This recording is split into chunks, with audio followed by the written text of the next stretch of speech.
ನಮಸ್ತೆ ಮಾತೃಭೂಮಿ. ಬಂದೇ ಬಿಡ್ತು ಹರ್ಬಲ್ ಅನಸ್ತೇಶಿಯಾ. ಇನ್ನು ಮುಂದೆ ಸರ್ಜರಿನೂ ಹರ್ಬಲ್ಲ. ಪ್ರೀತಿಯ ವೀಕ್ಷಕರಿಗೆ ಆಯುರ್ ಪಾಂಚಜನ್ಯದ ಮತ್ತೊಂದು ವಿಶೇಷ ಸಂಚಿಕೆಗೆ ಸ್ವಾಗತ. ಅದು 2020ನೇ ಇಸವಿ. Central council for Indian system of medicine ಕೊನೆಗೊಂಡು NCISM national council for Indian system of medicine ಶುರುವಾದ ವರ್ಷ. ಕೊನೆಯದಾಗಿ CCIM ಒಂದು ಆದೇಶವನ್ನು ಪ್ರಕಟಗೊಳಿಸಿತು. ಅದರಲ್ಲಿ ಇನ್ನು ಮುಂದೆ ಆಯುರ್ವೇದ ಶಲ್ಯ, ಸರ್ಜರಿ ಮತ್ತು ಶಾಲಾಕ್ಯ ENT ವಿಭಾಗಗಳಲ್ಲಿ ಸ್ನಾತಕೋತ್ತರ ಪದವಿ ಪಡೆದವರು 50ಕ್ಕಿಂತ ಹೆಚ್ಚು ಸರ್ಜರಿಗಳನ್ನು ಮಾಡಬಹುದು ಎಂದು.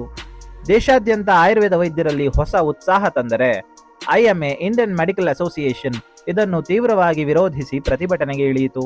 ಕುತೂಹಲದಿಂದ ಭಾರತದ ಜನ ಇದರತ್ತ ನೋಡತೊಡಗಿದರು.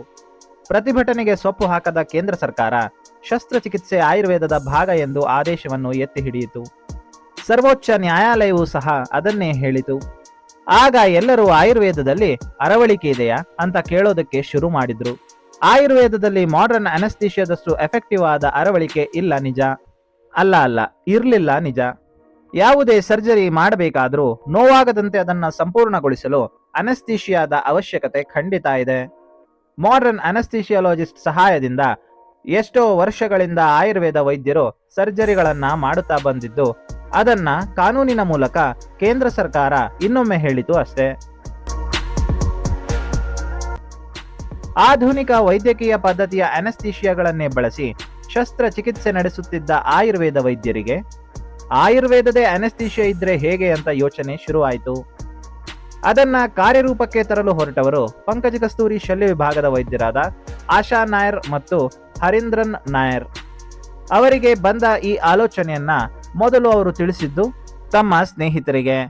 ನಂತರ 4 ಜನರ ತಂಡ ನಿರಂತರವಾಗಿ ಹರ್ಬಲ್ ಅನಸ್ತೇಶಿಯಾಗಾಗಿ ಹಗಲಿರುಳು ಶ್ರಮಿಸಿ ಹೊರತಂದಿದ್ದೆ ಹರ್ಷ 22. ಹರ್ಷ 22 ನಲ್ಲಿದೆ ಪಾಲಿಹರ್ಬಲ್ ಎಕ್ಸ್ಟ್ರಾಕ್ಟ್.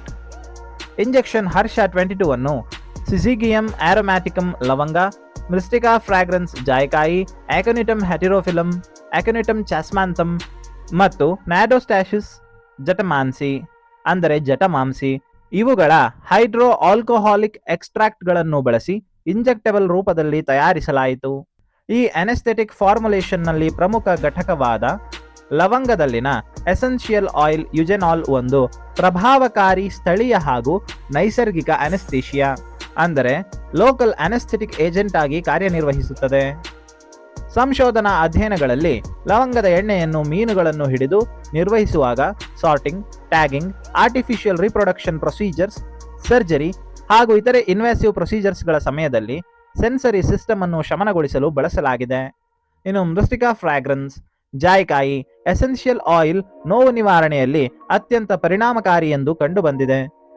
ಜೊತೆಗೆ ಇದರಲ್ಲಿ ಆಂಟಿ ಇನ್ಫ್ಲಮೇಟರಿ ಹಾಗೂ ಅನಲ್ಜೆಸಿಕ್ ನೋವು ಕಡಿಮೆ ಮಾಡುವ ಗುಣಗಳು ವರದಿಯಾಗಿವೆ. ಮೀನುಗಳಿಗೆ ಬಳಸುವ ಅನೆಸ್ಥೆಟಿಕ್ ಏಜೆಂಟ್ ಆಗಿಯೂ ಇದು ಆರ್ಥಿಕವಾಗಿ ಲಾಭದಾಯಕ ಹಾಗೂ ಸುಲಭವಾಗಿ ಲಭ್ಯವಾಗುವ ಆಯ್ಕೆಯಾಗಿದೆ.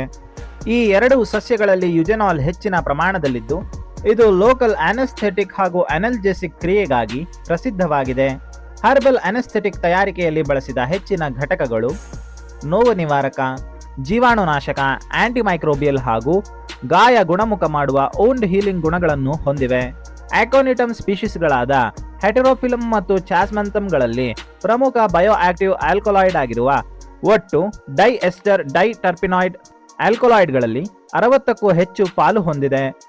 ವಿವಿಧ ಪೇನ್ ಮಾಡೆಲ್ಸ್ ಮೇಲೆ ಪರೀಕ್ಷಿಸಿದಾಗ ಇದು ಗಮನಾರ್ಹವಾದ ಅನಲ್ಜೆಸಿಕ್ ಎಫೆಕ್ಟ್ ತೋರಿಸಿದೆ. ಇನ್ನು ಜಟಮಾನ್ಸಿ ಏಷ್ಯಾದಲ್ಲಿ ಸಾಂಪ್ರದಾಯಿಕವಾಗಿ ನೋವು ಕಡಿಮೆ ಮಾಡಲು ಬಳಸುವ ಔಷಧ ಸಸ್ಯವಾಗಿದೆ. ಇದರಲ್ಲಿ ನ್ಯಾರಿಂಜನಿನ್ ಡೈಮಿಥೈಲ್ ಈಥರ್ ಎಂಬ ಸಂಯೋಗವು ಆನಿಮಲ್ ಸ್ಟಡೀಸ್ನಲ್ಲಿ ಗಮನಾರ್ಹವಾದ ಅನಲ್ಜೆಸಿಕ್ ಆಕ್ಟಿವಿಟಿ ತೋರಿಸಿದೆ. ಲೋಕಲ್ ಅನೆಸ್ಥೆಟಿಕ್ಸ್ಗಳ ಅತ್ಯಂತ ಪ್ರಸಿದ್ಧ ಮೋಡ್ ಆಫ್ ಆಕ್ಷನ್ ಅಂದರೆ ವೋಲ್ಟೇಜ್ ಗೇಟೆಡ್ ಸೋಡಿಯಂ ಚಾನಲ್ಗಳ ಬ್ಲಾಕೇಜ್. ನರಗಳ ಹೊರಪದರವಾದ ನರ್ವ್ ಶೀತ್ನ ಲಿಪಿಡ್ ಬ್ಯಾರಿಯರ್ಸ್ ಮೂಲಕ ಒಳನುಗ್ಗಿ ನಂತರ ಸೆಲ್ ಮೆಂಬ್ರೇನ್ನ ಲಿಪಿಡ್ ಬೈಲೇಯರ್ ದಾಟಿ ಕೋಶದ ಒಳಭಾಗದಲ್ಲಿರುವ ಸೋಡಿಯಂ ಚಾನಲ್ ಬೈಂಡಿಂಗ್ ಸೈಟ್ಗಳಿಗೆ ಸೇರುತ್ತವೆ. ಅಲ್ಲಿಗೆ ತಲುಪಿದ ನಂತರ ಸೋಡಿಯಂ ಚಾನಲ್ಗಳ ಕಾರ್ಯವನ್ನು ತಡೆದು ನರ್ವ್ ಇಂಪಲ್ಸ್ ಕಂಡಕ್ಷನ್ ಅನ್ನು ಕಡಿಮೆ ಮಾಡುತ್ತವೆ. ಇದು ನೋವಾಗದಂತೆ ಕಾಪಾಡುತ್ತದೆ. ಆಧುನಿಕ ವಿಜ್ಞಾನದ ಸ್ಟ್ಯಾಂಡರ್ಡ್ ಸರಿಗಟ್ಟಲು radiated heat tail flick latency, TFL test ಮತ್ತು ಎಲೆಕ್ಟ್ರಿಕಲ್ ಸ್ಟಿಮ್ಯುಲೇಷನ್ ಮೂಲಕ ಮಾಡಿದ ಇನ್ವಿವೋ ಅನಲ್ಜಿಸಿಯಾ ಡ್ಯುರೇಷನ್ ಟೆಸ್ಟ್ ಫಲಿತಾಂಶಗಳ ಪ್ರಕಾರ ಪರೀಕ್ಷಾ ದ್ರವ್ಯವಾದ ಇಂಜೆಕ್ಷನ್ ಹರ್ಷ 22ಗೆ ಮಾರುಕಟ್ಟೆಯಲ್ಲಿ ಲಭ್ಯವಿರುವ ಲಿಗ್ನೋಕೈನ್ 2% ಫಾರ್ಮುಲೇಷನ್ಗೆ ಸಮಾನವಾದ ಲೋಕಲ್ ಆನೆಸ್ಥೆಟಿಕ್ ಆಕ್ಟಿವಿಟಿ ಕಂಡುಬಂದಿದೆ. ಆದ್ದರಿಂದ ಮಾನವರಲ್ಲಿ ಕಠಿಣ ಕ್ಲಿನಿಕಲ್ ಟ್ರಯಲ್ಸ್ ಮೂಲಕ ಪರಿಣಾಮಕಾರಿತ್ವ ಸಾಬೀತಾದ ನಂತರ ಇಂಜೆಕ್ಷನ್ ಹರ್ಷ 22 ಅನ್ನು ಲಿಗ್ನೋಕೇನಿಗೆ ಪ್ರಮುಖ ಪರ್ಯಾಯವಾಗಿ ಪರಿಗಣಿಸಬಹುದು ಎಂದು ತೀರ್ಮಾನಿಸಲಾಗಿದೆ.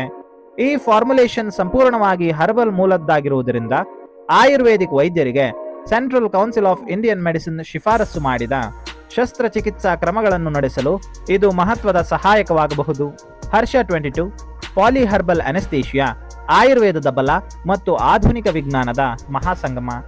ಈ ಸಂಶೋಧನೆ ಆಯುರ್ವೇದ ಕ್ಷೇತ್ರದಲ್ಲಿ ಹೊಸ ಕ್ರಾಂತಿಕಾರಿ ಮುನ್ನುಡಿಯನ್ನ ಬರೆಯಲಿದೆ.